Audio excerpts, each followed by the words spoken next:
Today we're answering a question someone wrote in and asked, I want to give my boyfriend a blowjob, but I don't really enjoy it. Do you have any tips to make it more fun for me?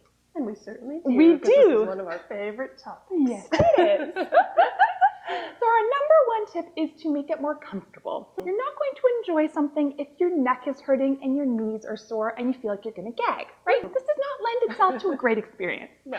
So the first tip is, to make sure that you're accommodating for some of those things. So if you're on your knees, put a pillow underneath them. If your neck is strained, either change positions or prop yourself up. Yeah. And similarly, if you're feeling like you're going to gag, then change the angle. So potentially make it so that you're more in control of the thrusting so that you can prevent it from going too deep if that's starting to bother you. Yeah, and don't be afraid to ask for any of those things. Exactly. Because I'm sure your partner would rather move positions than not get the blowjob at all.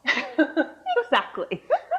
Our next tip is to start slowly and build the arousal. Because the problem is if you start off super fast, you got nowhere to go, right? And then you're just going to have to go faster and faster and you're going to get really, really tired. And all those strains that we talked about are going to get worse, right? Yeah. Okay, so start slow, build the arousal. And on that vein, don't be afraid to use your hands. They are very, very helpful. Not only can they add to the experience, but if you start to get tired, your hands can take over for a little bit. Another thing that could take over for a little bit would be a vibrator. So incorporating a vibrator in there. And the nice thing with that is that you can also use it on yourself, right? Because if you're using a vibrator on yourself, you're probably going to be having a better time, which will add to the whole experience, right?